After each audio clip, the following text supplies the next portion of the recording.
On y va? C'est parti. On est parti. Merci donc Adrien d'être venu parler avec nous de ce sujet. Peut-être qu'on va commencer par se présenter rapidement. Donc est-ce que tu veux nous dire un peu ce que tu fais?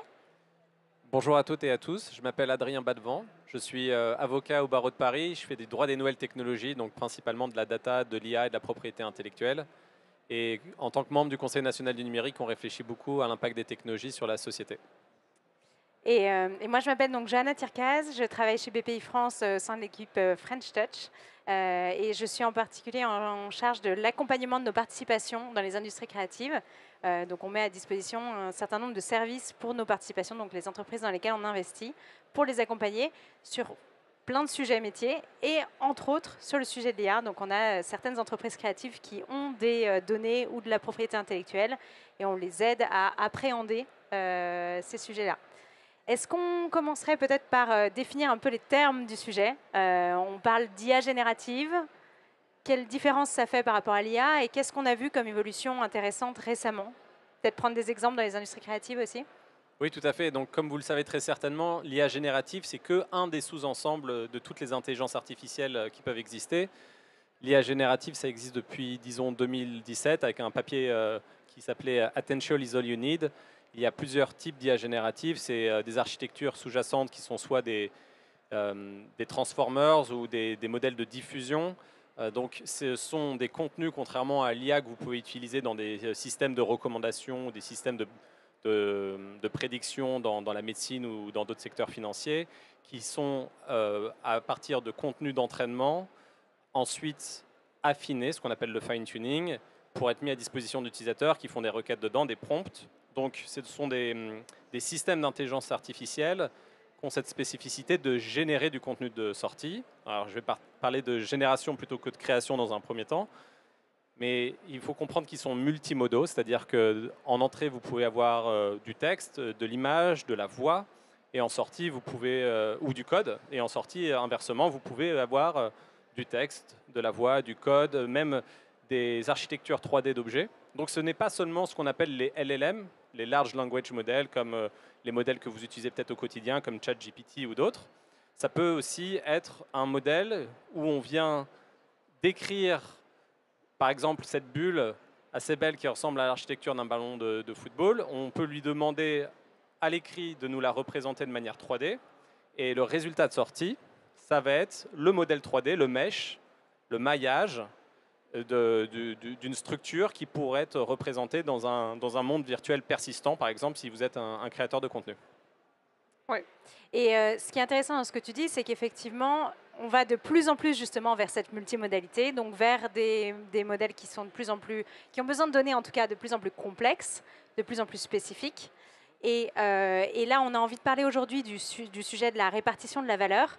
Ce qui est intéressant dans les sujets d'IA générative, c'est que contrairement à un modèle de création un peu classique où un peintre, il a son pinceau, sa création lui appartient, il n'y a pas de débat, là, il y a une question qui se pose, puisque si on simplifie la chaîne de valeur, on a au départ de la donnée qui a servi à entraîner le modèle, donc des quantités de données très importantes. On a au cœur du réacteur l'algorithme qui apprend. Et en output, on a un utilisateur final qui est un créateur augmenté qui s'approprie cette matière. Donc on a quelque part, on a à nouveau un artisan, un outil et une matière première. C'est cette chaîne de valeur-là. Et du coup, là, comment est-ce qu'on distribue les revenus potentiellement générés par un contenu généré par une IA entre ces trois maillons de la chaîne? J'imagine que la réponse va être très complexe puisqu'on en parle aujourd'hui, mais quel premier éclairage on peut donner un peu là-dessus? Déjà, il faut bien distinguer les modèles d'intelligence artificielle des systèmes d'intelligence artificielle. Le modèle, c'est un peu le moteur sous-jacent. Donc, si vous êtes OpenAI, vous créez par exemple un modèle qui peut être GPT-4 ou le modèle O1. Et si vous rajoutez au-dessus une interface utilisateur, ça devient un système. C'est quelque chose que n'importe lequel d'entre nous tous, en tant qu'utilisateur, citoyen, on peut être en interaction avec cet agent conversationnel. Donc, il y a des acteurs qui vont développer des modèles et d'autres qui vont développer par-dessus des systèmes qui vont même les affiner avec différentes techniques, du LoRa par exemple, ou les mettre en interaction avec des bases de données extérieures comme avec des techniques de RAG. de Retrieval Augmented Generation. Donc en fait, vous avez une panoplie, une taxonomie qui est assez large et le partage de valeur diffère véritablement, premièrement, du critère de savoir où vous êtes sur cette chaîne de valeur. Est-ce que vous êtes ceux qui vont fournir les données d'entraînement, le pre-training dataset qui va nourrir le modèle, le pre-training modèle? Est-ce que vous êtes ceux qui vont fournir les données de fine-tuning, c'est-à-dire la couche d'après qui va venir sur-spécialiser un modèle? Je ne veux pas être trop dans le détail technique, mais comme vous le savez, c'est des modèles qui sont multimodaux et qui peuvent être à usage général. Parfois, ce modèle à usage général, vous allez le sur-spécialiser pour qu'il soit très bon dans un cas particulier.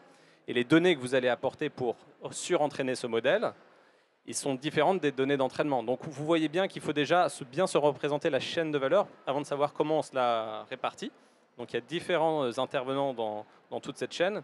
Puis vous avez aussi l'utilisateur final qui, lui ou elle, va faire des requêtes, des prompts, des instructions, et lui-même ou elle-même va nourrir et alimenter, encore une fois, ces modèles, que ce soit un agent conversationnel ou autre chose. Donc vous comprenez bien déjà que la source de la donnée, elle est plus que multiple, parce que d'un point de vue chronologique sur la chaîne de valeur, elle intervient à différents moments. Et comme on l'a dit il y a un instant dans l'échange introductif avec Johanna, il y a différents types de modèles. Ce n'est pas du tout la même logique de s'entraîner sur des données qui sont un corpus textuel, sur des données qui sont un corpus d'entraînement d'images, de voix. Les sources aussi sont différentes. Quand vous prenez la dernière sortie par NVIDIA du modèle qui s'appelle Edge Runner de la semaine dernière, qui, à partir d'une description image ou textuelle, va pouvoir vous faire une représentation d'un objet 3D.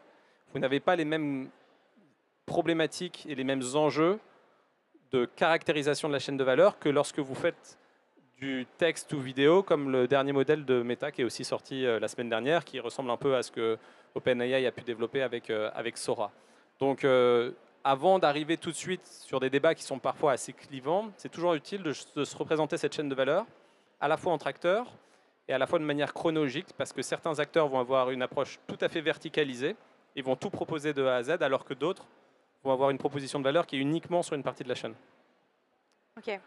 Et du coup, donc, quand on parle justement de modèles qui se surspécialisent, on parle de se spécialiser dans un domaine particulier. On a évoqué la 3D, on a évoqué pas mal de choses là. Qu'est-ce qu'on fait quand on est un acteur justement des industries créatives, un acteur historique qui a un catalogue de création?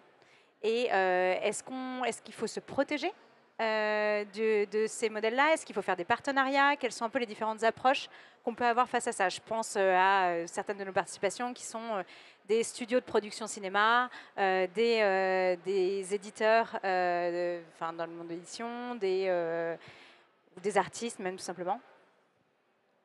Ça dépend de quels sont les partenaires que vous envisagez aussi. C'est-à-dire que tous les modèles d'IA générative n'ont pas besoin de toutes les données. Si vous faites un modèle multimodal, bien sûr, vous pouvez apprendre une variété de types de données, mais il y a des données qui vont avoir plus de valeur que d'autres.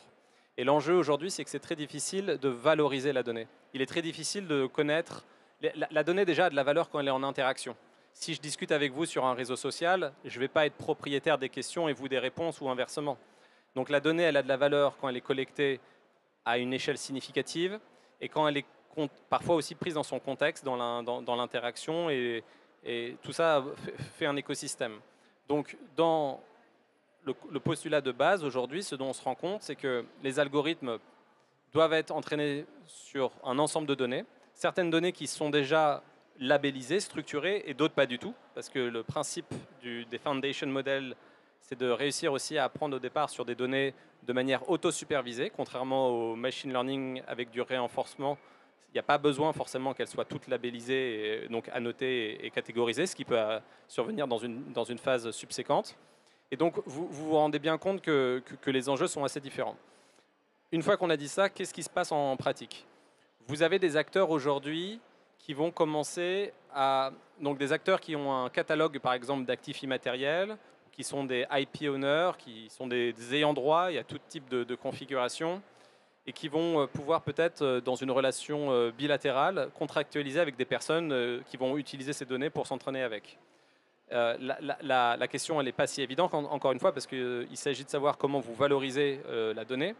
Et aussi, est-ce que votre donnée va pouvoir être utilisée par un ensemble d'acteurs? Parce que si demain, on n'a pas un pluralisme dans les fournisseurs de données et un pluralisme dans les fournisseurs d'algorithmes, vous allez vous retrouver avec un risque qui est au moins triple. Le premier, c'est que la génération des résultats de sortie, des outputs, soit complètement homogène. Donc si vous entraînez tous les algorithmes avec toujours les mêmes données, toujours les mêmes paramètres, si vous entraînez un modèle de text-to-image de diffusion avec des architectures de diffusion model toujours avec le même type de bruit, etc., vous allez avoir une homogénéisation des données de sortie. Vous avez aussi un risque de vous retrouver avec des résultats de sortie qui sont uniquement des résultats artificiels qui viennent dans une seconde version réentraîner les futurs modèles. Et il y a des études qui montrent par exemple que sur les modèles textuels, les LLM, les Large Language Models, vous avez un risque de ce qu'on appelle le modèle collapse, c'est-à-dire que les modèles des prochaines générations, si elles dépendent plus des données d'entraînement qui ont été uniquement artificiellement générées, pourraient être de moins bonne qualité. Mais de manière beaucoup plus citoyenne et démocratique, vous avez un risque de défaut de pluralité des visions du monde. Et les personnes qui développent des modèles, ce sont des industries éminemment oligopolistiques. Pour parler de manière complètement simple, il n'y aura que 5 acteurs qui, dans 10 ans, auront assez de trésorerie et de puissance de calcul, c'est-à-dire de GPU, c'est ce qui vous permet d'entraîner tous ces modèles, pour faire aussi les partenariats et avoir la trésorerie avec les IP owners. Et aujourd'hui, ce qu'on voit, c'est une tendance, je prends un exemple parmi tant d'autres, mais si vous voyez tous les partenariats qui ont été faits entre OpenAI, ils ont levé 6 milliards la semaine dernière, ça ne vous aura pas échappé. Bien sûr, la trésorerie, elle est un peu plus grande. Donc, c'est difficile après, si vous êtes un éditeur de presse, de savoir si vous devez faire ou pas un partenariat avec eux. Par exemple, OpenAI, ils ont assez de trésorerie pour faire un partenariat avec Le Monde. En Espagne, avec El País. Puis après, dans les contenus audiovisuels aussi, avec différentes personnes qui sont des maisons d'édition, des maisons de production, de publication de contenu audiovisuel. L'enjeu, c'est si vous avez 2-3 auteurs comme acteurs d'un point de vue algorithmique comme ça, qui ont la trésorerie et qui peuvent s'accaparer aussi toutes les données, eh bien, comment on va avoir d'autres types, un pluralisme, une pluralité dans l'expression algorithmique.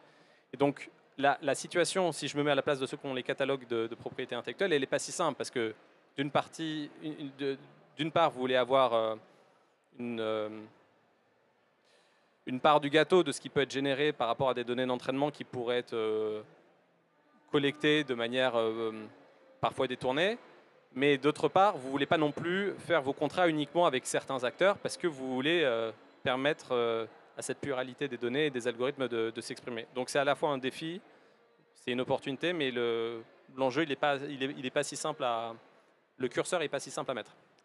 Et si on fait juste un aparté sur la traçabilité, c'est-à-dire est-ce qu'on arrive vraiment à savoir quand il y a un contenu qui a été généré par une IA, comment est-ce qu'il s'est entraîné, à partir de quelles données? On arrive à avoir une vision là-dessus ou Ça, c'est une question qui est encore qui se pose déjà aujourd'hui, qui reste en termes académiques et de recherche assez prospective, parce que vous avez des acteurs comme Adobe, par exemple, qui vont vous mettre à disposition des outils pour dire si vous êtes IP owner, je vais pouvoir mettre une forme de tatouage, le watermarking si on parle en anglais, qui va vous permettre une forme de traçabilité du contenu et notamment si un acteur, un IP owner, un modèle provider qui se réentraîne sur vos données, on va pouvoir suivre quelle est la part contributive de cette donnée dans le dataset d'entraînement. Sauf que le watermarking, déjà ça dépend si vous êtes sur de l'image ou du texte. Vous pouvez lire des travaux assez récents là-dessus qui montrent que les degrés de précision de la traçabilité ne sont pas les mêmes. Il y a des watermarks qui sont très persistants et qui marchent bien principalement pour savoir si un contenu a été généré par une intelligence artificielle, parce que sur une image, même si vous croppez une partie de l'image, on pourra toujours savoir que ça a été généré. Mais si vous prenez cette même résultat de sortie et que vous le réentraînez, vous le remettez dans l'entraînement du prochain modèle, lors de l'entraînement, le watermarking ne va pas forcément... J'espère que vous me suivez parce qu'il y a beaucoup de violons et c'est une ambiance théâtrale et magique ici, dans l'arena. Mais ce que je suis en train de vous dire, c'est que le watermarking marche bien sur les résultats de sortie. Vous pouvez savoir que ça a été généré par une intelligence artificielle, même si vous croppez l'image. Mais si vous prenez cette même image et que vous la remettez dans l'algorithme pour un futur entraînement, le watermarking ne va pas nécessairement passer la phase de tokenisation, c'est-à-dire le moment où vous allez passer dans l'embeddings et la base de données vectorielle. Donc, je ne suis pas du tout un PhD en machine learning pour vous dire si Adobe a raison de dire que ça fonctionne, mais aujourd'hui, en tout cas, dans l'état de la connaissance académique sur le sujet, il n'est pas prouver que ça soit persistant pour le réentraînement. Donc, ce n'est pas certain que les solutions de traçabilité soient garanties dans l'état de l'art aujourd'hui en 2024, mais vous avez vu que ça va assez vite. Ok. Et du coup, donc, si on est un acteur des industries créatives, on a parlé de la possibilité de faire des partenariats. Est-ce qu'on peut prendre aussi quelques cas, quelques exemples d'entreprises qui ont choisi de opt-out, donc de faire retirer leurs données complètement de certains modèles? Oui, bien sûr. En fait, déjà en tant qu'individu, en tant qu'artiste, par exemple au sein de l'Union européenne, vous avez une directive sur le text and data mining. Donc c'est une directive de 2019 qui vous dit que vous pouvez opt-out, c'est-à-dire demander à quelqu'un qui s'est entraîné sur votre contenu qu'il ne s'entraîne pas ou qu'il ne s'entraîne plus sur votre contenu. Il y a un contentieux assez récent qui a eu lieu en Allemagne et dont le résultat a été donné la semaine dernière à Hambourg, où un photographe allemand s'est vu entraîner, enfin, donc peut-être que vous connaissez la base de données qui s'appelle Lion, ça s'écrit L-A-I-O-N. C'est un organisme à but non lucratif en Allemagne qui, en fait, concatène plusieurs sources de données, notamment d'images, sans garder une copie de ces images, mais qui en référence les liens. Et Lion, c'est une base qui est vachement utilisée par les modèles providers pour entraîner leurs modèles. Il y a un photographe allemand qui a dit qu'il était dans cette base Lion et qu'il voulait exercer son opt-out alors qu'il constatait qu'il était toujours dans la base. Et donc, il a intenté une action en justice à Hambourg. Et le tribunal allemand a rendu la décision là en septembre 2024 pour dire que l'opt-out, s'il existe pour des entreprises qui développent des modèles à but commercial, il ne peut pas s'exercer pour des entreprises ou des organismes qui sont à but non lucratif, ce qui était le cas de Lion. Donc, en fait, vous vous rendez compte que juste avec cette illustration-là, il y a des myriades de sous-questions juridiques. C'est-à-dire que, premièrement, oui, en tant qu'artiste, vous avez des droits, mais les droits s'appliquent sur des contenus qui peuvent aussi être qualifiés de protégeables. Tous les contenus, quand vous utilisez le Common Crawl pour entraîner un algorithme, un LLM ou un LVM, c'est-à-dire quand vous prenez une partie de l'Internet pour entraîner vos modèles, sur le trois quarts des contenus sur Internet, c'est la culture du mème, c'est la culture du LOL, c'est pas forcément des contenus qui sont originaux au sens de la propriété littéraire artistique, c'est pas forcément des contenus qui sont protégeables en soi. Par ailleurs, Internet, depuis des années, et même avant Internet, les fibres artistiques, les courants artistiques, ça a toujours aussi été de l'inspiration. Donc il ne faut pas non plus avoir une logique uniquement de s'accaparer des prérogatives de protection. Il faut aussi qu'on réfléchisse à comment on construit demain des nouvelles bibliothèques virtuelles, des nouveaux commons, des nouveaux biens communs, des nouvelles data communes. Je vous donne un exemple. Si vous prenez un morceau d'Eddie Jones de 1979 qui dure à peu près 3-4 minutes, que vous prenez juste 3 séquences de 2 secondes, que vous étirez ces séquences et que vous les faites répéter plusieurs fois, si vous le faites à la main ou si vous le faites de manière algorithmique, est-ce que pour vous c'est de la contrefaçon?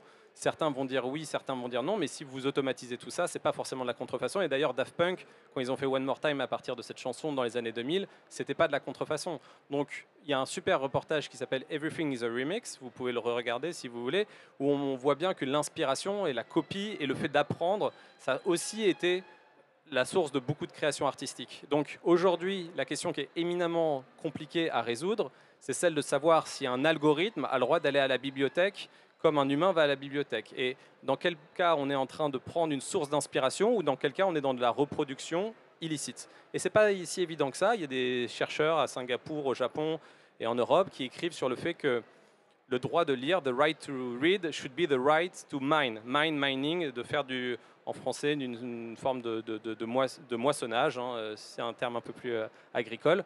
Et ces questions, elles sont intéressantes. Et aujourd'hui, ce qu'on a besoin dans l'écosystème français, où on a à la fois un écosystème exceptionnel de l'exception culturelle et des industries créatives et culturelles très fortes, on est un pays qui a cette tradition-là et c'est très bien.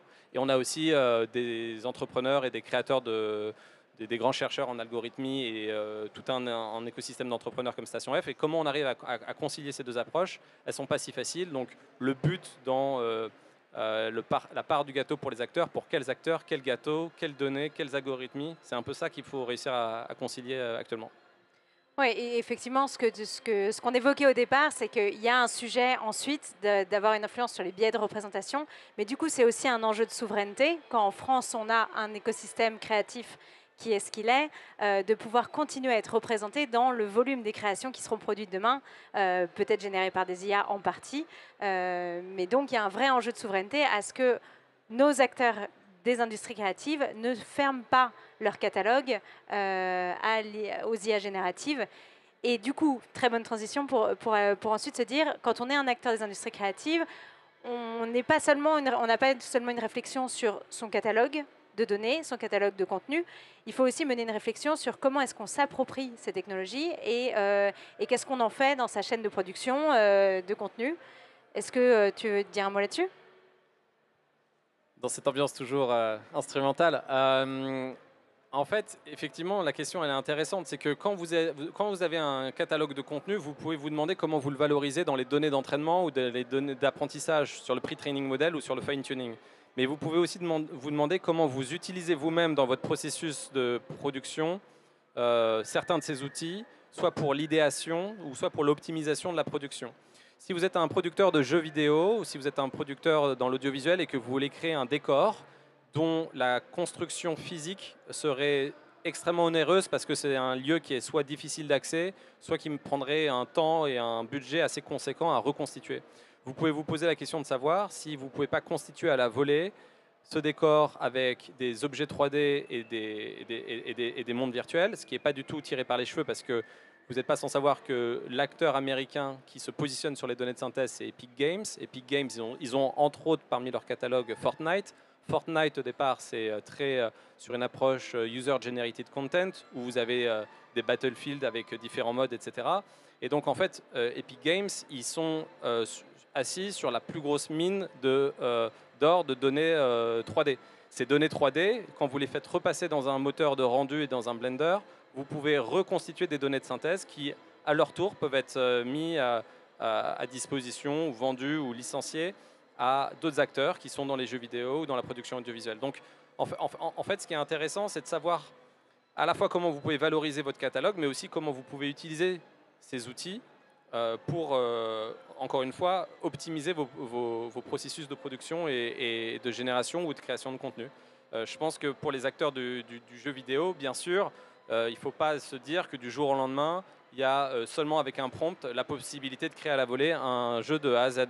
Par contre, reconstituer un décor soit photoréaliste, soit avec une approche très voxel, c'est-à-dire avec enfin, le pixel en 3D, quoi, et très cubique, ça, vous pouvez très certainement le faire.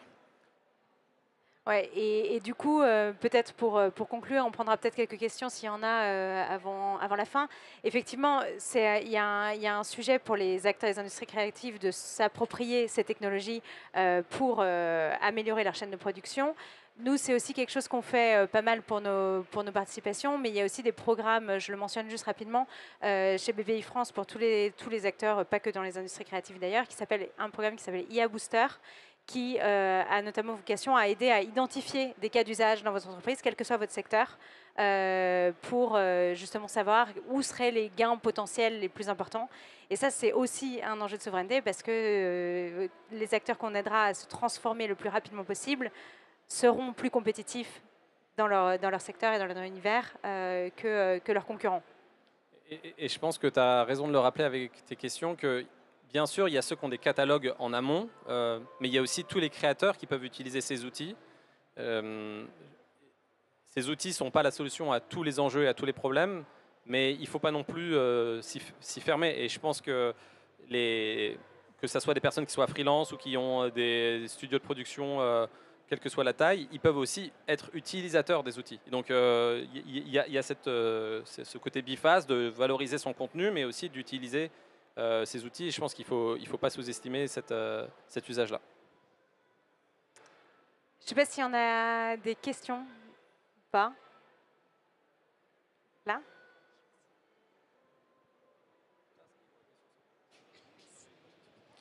Bonjour.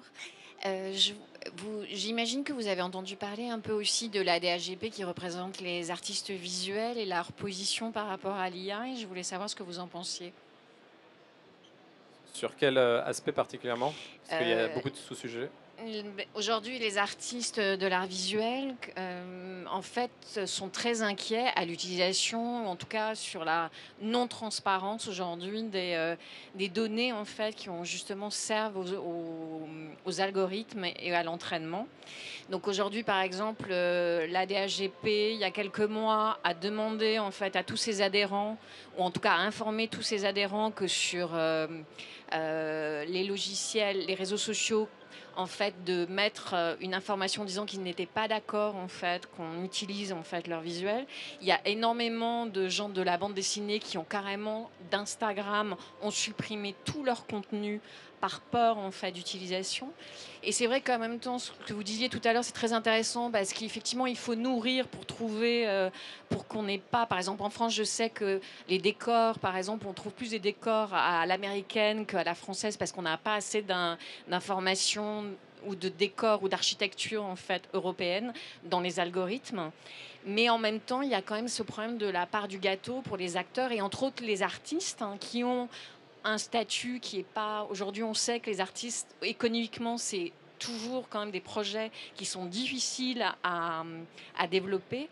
Et donc, quand on voit que l'IA peut se servir en fait de certains contenus des artistes, c'est très difficile en fait pour les artistes d'accepter en fait qu'on s'entraîne sur leur contenu et que quelque part il n'y ait pas du retour de gâteau. Et la DHGP, c'est vrai qu'elle est en train de se battre. Elle s'est battue, par exemple, actuellement, on a réussi à avoir une bourse énorme de chez Google qui est redistribuée aux artistes sous forme de bourse. Des bourses de recherche, des bourses pour l'archivage, des bourses. Et en fait, pour nous, c'est très important en fait à la DHGP de pouvoir marquer en fait et trouver ce point d'accord avec ces grosses sociétés de l'OpenAI pour pouvoir répartir en fait ce gâteau. Merci. Merci pour votre question qui est très importante et qui est éminemment complexe. D'un point de vue purement juridique, il y a différentes questions qui se posent à différentes chronologies.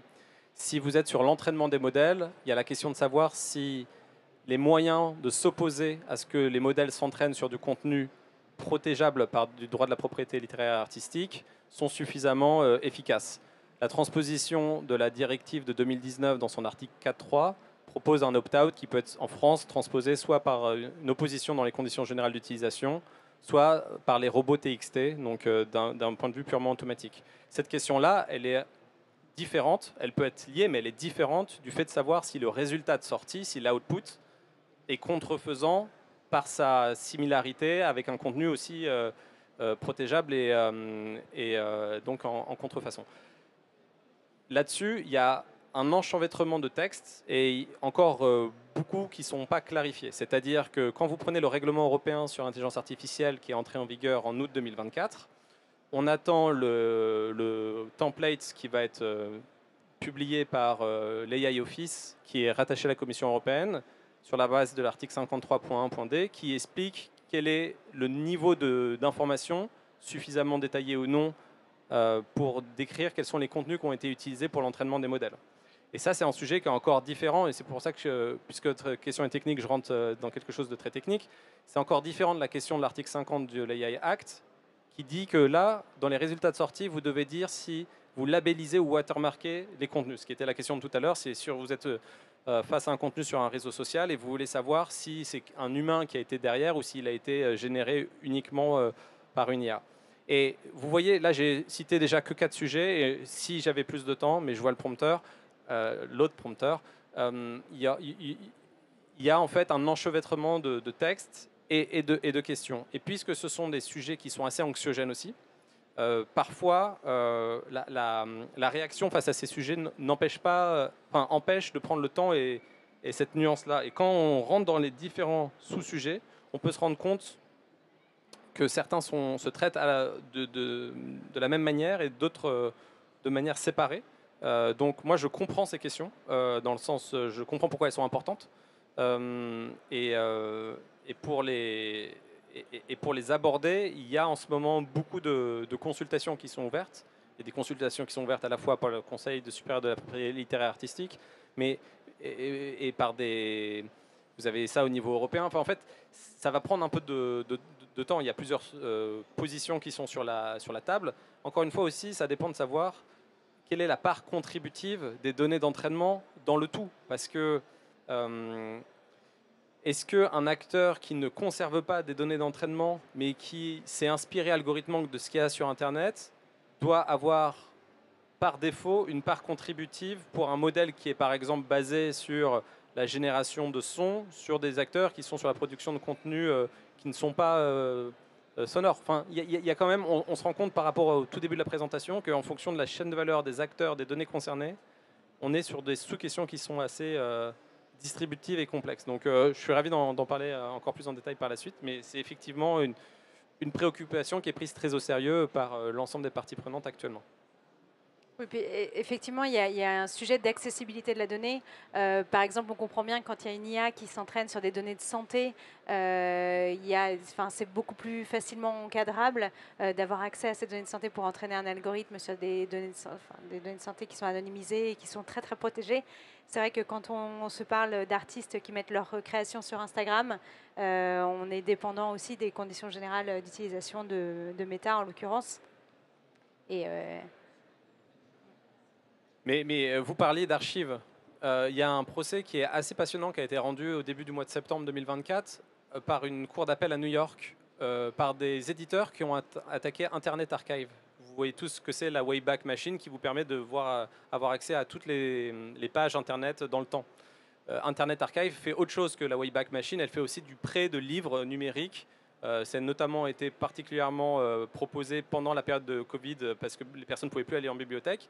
Il y a Wiley et 3 autres éditeurs qui ont fait un procès. Internet Archive, c'est quand même, avec Wikipédia, parmi les 2 entités, organisations non lucratives qui permettent la création de commons. Et en fait, ce qui est toujours intéressant historiquement, c'est de voir comment des personnes qui avaient des monopoles sur des industries attaquent aussi, ont une position ambivalente, parce que vous pourriez vous dire que ces éditeurs-là sont en train aussi d'attaquer des organisations non lucratives qui essayent de faire des archives d'Internet. Donc la question qu'on doit avoir en tant que citoyen commune, c'est comment on crée demain des commons à la fois dans les datas et à la fois dans les algorithmes pour pas avoir une unicité dans la représentation du réel qui va passer par les algorithmes demain. Donc c'est pour ça qu'il faut prendre en compte ces considérations-là, mais sans être campé dans des positions pour voir aussi comment on peut faire justement cette archive dont vous parlez et ces nouvelles bibliothèques, ces libraries comme on dit en anglais. je vois qu'on est arrivé au bout du chrono, donc on va s'arrêter là. Merci beaucoup. Merci.